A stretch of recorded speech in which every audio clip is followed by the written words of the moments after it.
जय हिंद। हम लोगों ने मेन बोर्ड आईपीओस पे जितने भी आईपीओस आए सब पर वीडियो बनाया। बजाज हाउसिंग फाइनेंस, एनटीपीसी का क्या शेयर होल्डर कोटा रहेगा, वो एचडीबी फाइनेंशियल, ये वो। बट अब इस बीच में ना लोगों के बैक टू बैक कमेंट्स आ रहे थे, आप एसएमई आईपीओ पे क्यों नहीं बनाते, एसएमई आईपीओ क्यों नहीं बनाते। काफ़ी सारे कमेंट्स वगैरह आते हैं कि भाई उस पर भी हमें नॉलेज वगैरह चाहिए।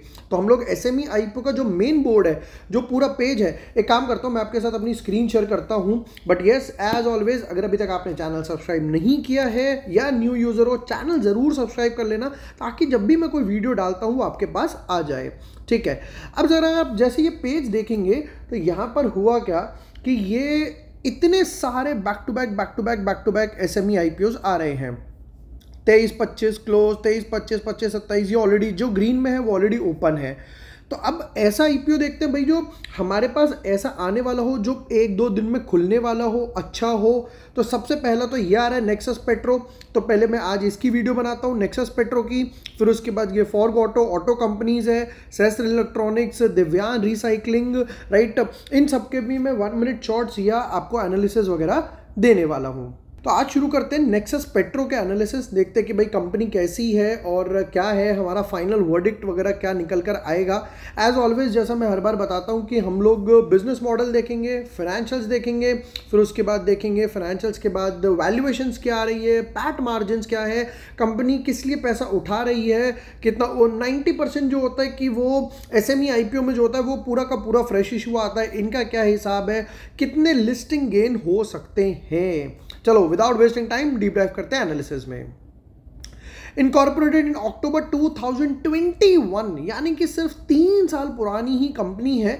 Nexus petro limited is involved in the trading, manufacturing and sale of petrochemical products, particularly bitumen products. अब ये बिटुमिन प्रोडक्ट्स वगैरह क्या होते हैं, जब आप रोड वगैरह बनाते हो तो उसमें काम आता है।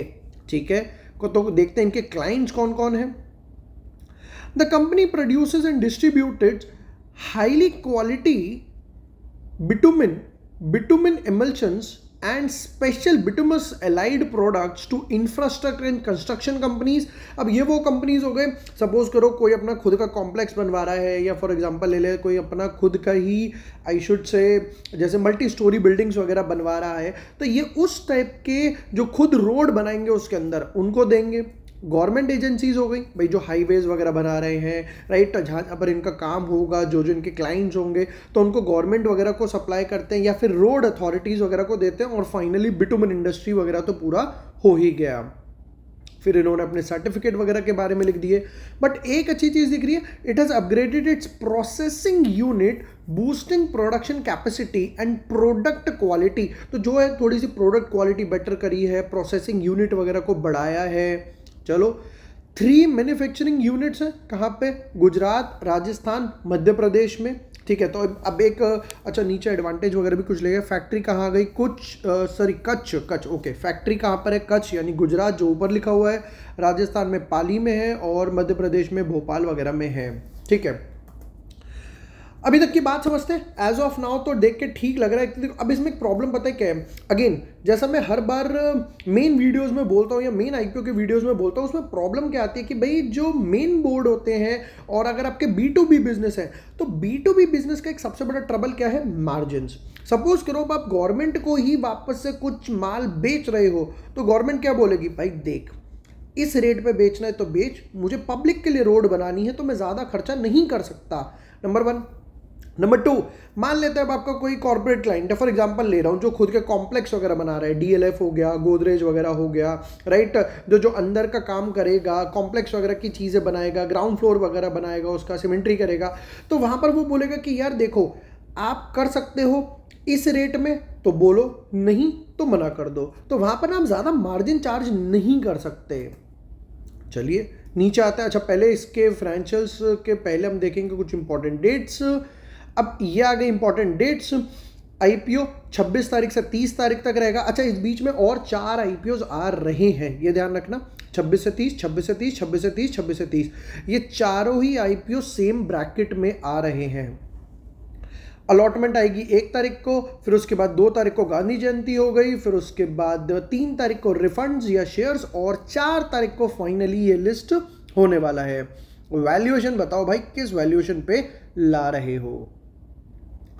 कहते हैं कि फेस वैल्यू तो 10 रुपए है, प्राइस बैंड रखा है 105 रुपए। अब देख रहे हो यहां पर ना इन्होंने 103 102 नहीं रखे, 105। मेरे हिसाब से आगे जाकर मेन बोर्ड पे भी यही हुआ करेगा, एक ही प्राइस बैंड आएगा, क्योंकि 99.9% आईपीओस फुली सब्सक्राइब हो जाते हैं।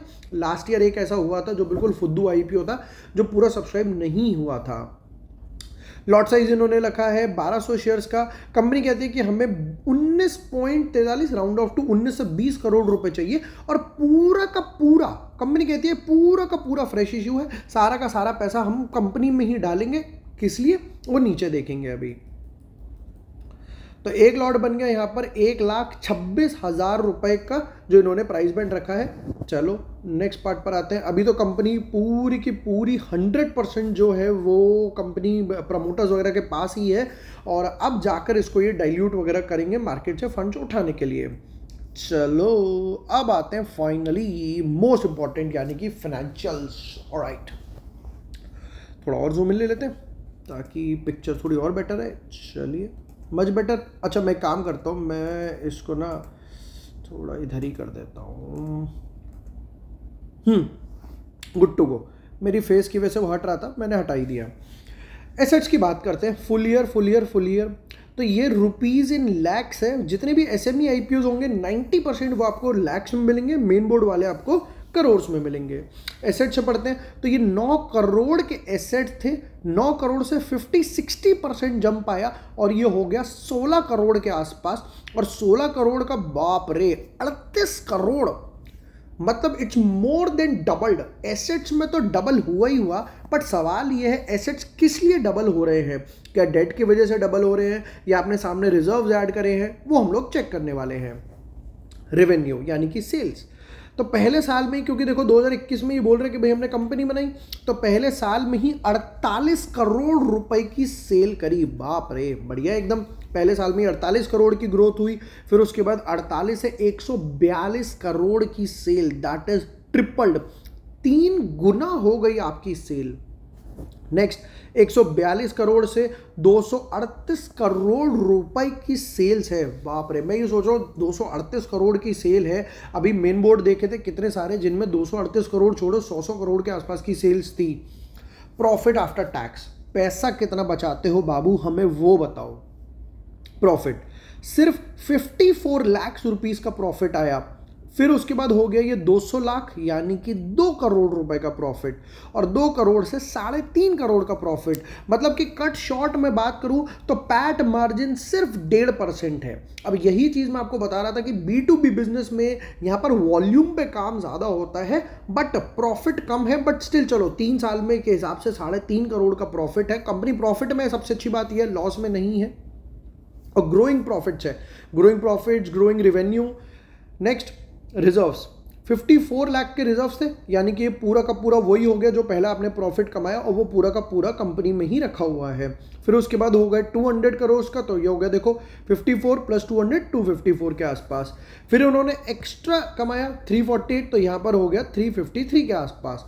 अब यहाँ पर कैच क्या आ रहा है कि यहाँ पर इन्होंने थोड़ा सा प्रॉफिट या तो डिविडेंड्स वगैरह में बांटा है, या बोनस वगैरह के लिए यूज़ किया है, तो रिजर्व्स इसीलिए कम है।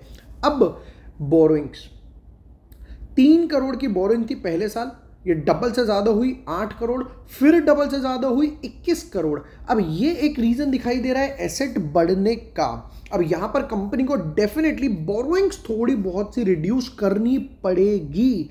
क्यों? क्योंकि यहाँ पर मेजर प्रॉफिट्स जो है वो बोरिंग्स वगैरह में चलना शुरू हो जाएगा। अभी तक की बात करें तो फाइनेंशियल्स एज ऑफ नाउ तो ठीक लग रहे हैं, बट जैसा हम लोगों ने डिस्कस करा कि एसेट्स बढ़ रहे हैं, अच्छी बात है, रेवेन्यू बढ़ रहा है। अच्छा, पता है रेवेन्यू बढ़ रहा है ना, तो वो ये चीज़ दिखा रहा है कि कंपनी की सेल्स आगे भी बढ़ रही है। मतलब इनको जो ऑर्डर बुक है वो काफ़ी स्ट्रांग है, ये अच्छी बात है। पैट मार्जिन कंसिस्टेंटली, चलो अभी शुरू के 3 साल है, कंपनी बोलती है यार 3 साल ही हुए हैं, बट 3 साल के हिसाब से अगर धीरे धीरे 2-2.5% पे लेकर आएंगे, आगे आने वाला प्रॉफिट काफ़ी बूस्ट हो सकता है। तो लॉन्ग टर्म जर्नी भी लग रहा है अच्छी रहेगी, बट बोरिंग्स रिड्यूस करो। Return on equity 61%, return on capital employed 20%, debt to equity high है जो हम लोगों ने ऑलरेडी डिस्कस करा, return on net worth 40 times 40% हो गई, प्राइस टू बुक वैल्यू 6 और पैट मार्जिन 1.5। ये वो पैट मार्जिन ही है थोड़ा सा जो इनको बढ़ाना पड़ेगा, और अगर डेट रिड्यूस करते तो भी पैट मार्जिन अपने आप बढ़ जाएगा, मतलब एक तीर दो निशाने। तो कंपनी कह रही है कि भैया हमें फंडिंग कैपिटल रिक्वायरमेंट्स है और जनरल कॉर्पोरेट पर्पस के लिए चाहिए। अब फाइनल वर्डिक्ट से पहले समझ लेते हैं इसके प्रोज एंड कॉन्स क्या है। 3 साल पुरानी कंपनी है, जिस हिसाब से ग्रोथ दिखाई दे रही है काफ़ी अच्छी है, बट कॉन्स क्या है? अच्छा, प्रोज और डिस्कस करते हैं। पहले तो ऑर्डर बुक काफ़ी स्ट्रांग है, गवर्नमेंट आपकी क्लाइंट्स है, रोड जैसे जैसे बनेगी, अब जैसे जैसे नेशनल हाईवे रोड्स वगैरह बनती जा रही है तो आपकी चीज़ भी खरीदी जाएगी, और जो दिखाई दे रही है रेवेन्यू वगैरह में प्रॉफिट भी ग्रो कर रहा है। बट कौन सिर्फ एक है कि डेट ग्रो कर रहा है और कुछ नहीं है।